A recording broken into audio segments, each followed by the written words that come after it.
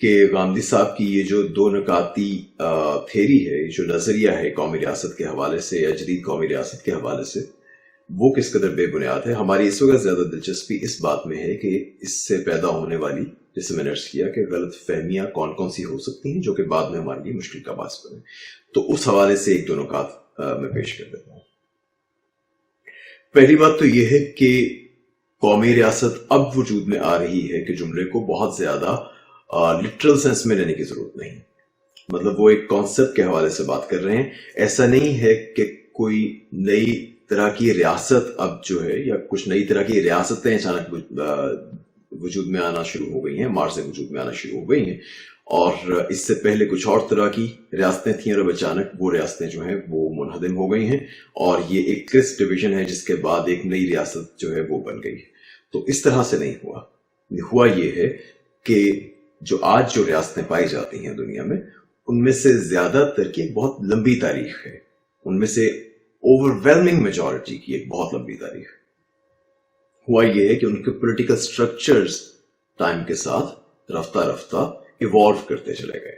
تو جیسے گاندھی صاحب نے برٹن کی مثال پیش کی ہے، تو برٹن جو کہ ایک ایبسولوٹ مونارکی تھا کچھ صدیاں پہلے تک، اس نے پھر ایوالو کیا ہے ایک کانسٹیٹیوشنل مونارکی میں اور ایک پارلیمنٹری ریپبلک میں. اسی طرح سے فرانس جو کہ فیوڈل ڈیموکریسی تھا وہ پہلے فیوڈل مونارکی تھا، وہ پہلے ایبسولوٹ مونارکی بنا، اس میں کنورٹ ہوا اور پھر انقلاب کے بعد وہ رفتہ رفتہ ہمارے سامنے ایک کانسٹیٹیوشنل ڈیموکریسی کے طور پہ موجود ہے، یہ کانسٹیٹیوشنل ریپبلک کے طور پہ موجود ہے. سعودی عرب بہت ساری دوسری کنٹریز کی طرح ایک ایبسولوٹ مونارکی ہے اس وقت، اور اس میں بہرحال شہریوں کا آپس میں تعلق حاکم اور محکوم ہی کا ہے. اسی طرح پاکستان کا جن ایگریمنٹس کا گاندھی صاحب نے حوالہ دیا ہے کہ جن کی روح سے پاکستان کی حدود متعین کی گئی جب وہ وجود میں آیا، تو گاندھی صاحب کو معلوم ہوگا کہ انہی ایگریمنٹس کی روح سے پاکستان جب وجود میں آیا ہے تو وہ ایک کانسٹیٹیوشنل مونارکی کے طور پہ وجود میں آیا ہے، ایک ڈومینین کے طور پہ وجود میں آیا ہے. یہ پھر کچھ برس بعد ہوا ہے کہ وہ ایک اسلامک ریپبلک میں ٹرانسفارم ہوا. بہرحال یہاں تک پہلا نقطہ تھا. اس کے بعد جو دوسرا پوائنٹ جس پہ میں بات کرنا بھی ضروری سمجھتا ہوں وہ ریاستوں کی حدود کے حوالے سے ہے. گاندھی صاحب نے باؤنڈریز کی اور حدود کی بات کچھ اس طرح سے کی ہے کہ یہ تاثر ابھر سکتا ہے کہ گویا حدود کسی بھی ریاست کے لیے ایک ڈیفائننگ ایلیمنٹ ہے. گاندھی صاحب نے اس کو ریاست کے وجود کا بنیادی اصول قرار دیا ہے. تو یہ بات بالکل خلاف حقیقت ہے. ایسا نہیں ہوا کہ اس وقت جو ریاستیں موجود ہیں انہیں باؤنڈریز یوں انٹرنیشنل ایگریمنٹس کے ذریعے اسائن کی گئی ہیں. میں نے جیسے پہلے عرض کیا تھا کہ ریاستیں پہلے سے وجود رکھتی تھیں، ان کی ایک لمبی تاریخ ہے. زیادہ تر ریاستیں پہلے سے وجود رکھتی تھیں، ان کی حدود بھی موجود تھیں. پھر یہ ہوا ہے کہ رفتہ رفتہ بہت سارے پڑوسی ممالک آپس میں نیگوشیشن کے ذریعے اپنے بیچ کے سرحدی معاملات ان تنازعات کو حل کرتے چلے گئے. ان میں جو بہت سارے کانفلکٹس موجود تھے باؤنڈریز کے حوالے سے، وہ کانفلکٹس انڈیپینڈنٹ ایگریمنٹس کے ذریعے ریزالو ہوتے چلے گئے. تو اور اس کے ساتھ ساتھ پھر دوسری طرف یہ ہوا ہے کہ انٹرنیشنل پیس پروسیس کے نتیجے میں، جیسے 1899 اور 1907 کے ہیگ کنونشنز ہیں یا بعد کی جنیوا کنونشنز ہیں، ان کے ذریعے بہت ساری جو انٹرنیشنل کانفلکٹس ہیں ان کو بہت ساری ڈفرینٹ ڈائمینشنز میں ریگولیٹ کیا گیا ہے. اس ریگولیشن کے ساتھ ساتھ یہ ہوا ہے کہ فتوحات کا کریز کچھ کم ہوا ہے، پہلے کی نسبت کچھ کم ہوتا چلا گیا ہے. کولونائزیشنز کا جو اچانک ایک بہت کریز اٹھا تھا وہ ختم ہو گیا. تو یعنی ریاستیں موجود تھیں، ان کی باؤنڈریز موجود تھیں، حدود موجود تھیں. پہلے تو یہ ہوا کہ انٹرنیشنل ایگریمنٹس جو پہلے بھی ہوتے تھے، بعد میں کچھ زیادہ وائڈر سکیل پر یہ کام ہوا کہ انٹرنیشنل ایگریمنٹس کے ذریعے کچھ جنگی اصول متعین کیے گئے، بہت سارے ممالک کو ان کا پابند کیا گیا، اور پھر پڑوسی ممالک نے اپنے بیچ کی سرحدوں کے جو تنازعات تھے انہیں حل کرنا شروع کر دیا. یہ بات کچھ یوں ہی ہے کہ جیسے فرض کیجئے ایک صاحب کے پاس کوئی ایک زمین کا ٹکڑا موجود ہے، ان کے ساتھ ایک دوسرے صاحب ہیں جن کی زمین ان کے ساتھ ملتی ہے. تو اس بارے میں یہ بہت عمومی تنازع ہے کہ کس کی زمین کی حد کہاں تک ہے اور دوسرے کی کہاں شروع ہوتی ہے. ایسا بھی ہوتا ہے کہ بہت سارے لوگ اپرچونسٹک ہوتے ہیں, وہ اس تنازع سے, اس کانفلکٹ سے یا اس کنفیوژن سے فائدہ اٹھاتے ہوئے مثلاً اپنے جانوروں کو دوسرے کی زمین پر چرنے کے لیے چھوڑ دیتے ہیں اور کہتے ہیں کہ جی یہ تو میری زمین کا حصہ ہے.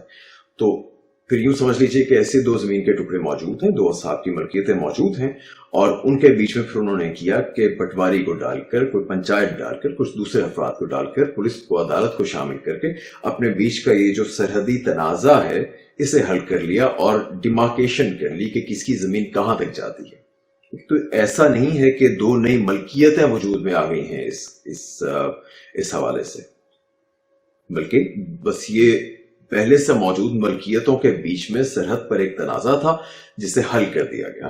تو ایسے بہت سارے اگریمنٹس جو ہیں وہ پڑوسی ممالک کے بیچ میں سرحدوں کے حوالے سے موجود ہوتے ہیں. پاکستان اور چائنا کے بیچ میں ایسا ایک معاہدہ ہے جو ہمارے افغانستان کے ساتھ ڈیورنٹ لائن ہے, وہ پاکستان کے وجود میں آنے سے بہت پہلے ایک ایگریمنٹ کے تحت وہ ڈیورنٹ لائن جو ہے وہ اسٹیبلش کی جا چکی تھی. تو آج بھی ایک تو یہ چیز سمجھ لیجئے کہ اس طرح سے جو سرحدیں ہیں اور جو باؤنڈریز ہیں وہ نہ تو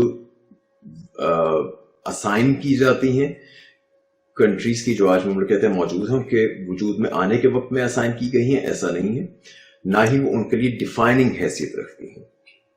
یہ ضرور ہوا ہے کہ سرحدوں کے بارے میں ہم لوگوں کا مزاج اور ان کے بارے میں ہمارا تاثر وہ تھوڑا سا بدلا ہے, سرحدوں میں استحکام آیا ہے, لیکن ابھی بھی انہیں ڈیفائننگ ایلیمنٹ کی حیثیت حاصل نہیں ہے. اور ابھی بھی ایسے ہوتا ہے کہ اسٹیٹس اپنی آئیڈینٹی لوز کیے بغیر, یا یوں کہیے کہ اسٹیٹس کی آئیڈینٹی کو ڈائلیوٹ کیے بغیر سرحدیں بہرحال بدلتی رہتی ہیں. اگر ایسا نہیں لگتا تو آپ فلسطین والوں سے پوچھیے, آپ اسرائیل کو بتائیے. خود پاکستان کے بارے میں غامدی صاحب نے جن ایگریمنٹس کا حوالہ دیا ہے, ان ایگریمنٹس کی روح سے پاکستان جس صورت میں وجود میں آیا تھا آج اس کا نقشہ اس سے بالکل مختلف ہے. لیکن ایسا نہیں ہوا کہ پاکستان کو کوئی نئی آئیڈینٹی مل گئی ہے. یہ تمام تر سرحدی تبدیلیوں کے باوجود پاکستان ابھی بھی پاکستان ہے اور اپنی اس آئیڈینٹی کی کنٹینیوٹی کو برقرار رکھے ہوئے ہے. تو یہ دوسرا پوائنٹ اس کو ذہن میں رکھیے. آخری ایک بات جو میں عرض کرنا چاہتا ہوں وہ ہے گورنمنٹ اور اسٹیٹ کے حوالے سے. اس کی تفصیلات تو بعد میں آئیں گی, لیکن ان مباحث میں غامدی صاحب اسٹیٹ اور گورنمنٹ کو, ریاست اور حکومت کو, ان کے بیچ کے فرق کو بہت زیادہ ہائی لائٹ کرتے ہیں, اسے بہت زیادہ اہمیت دیتے ہیں. تو اس حوالے سے یوں کہیے کہ میں ایک پریکاشنری میئر کے طور پر ایک بات عرض کرنا چاہتا ہوں, ایک پریمپٹیو موو ہے جس کے حوالے سے میں ایک بات عرض کرنا چاہتا ہوں. ایک ممکنہ غلط فہمی میرے ذہن میں ہے جو جنم لے سکتی ہے آگے چل کر. تو اس کے حوالے سے ایک بات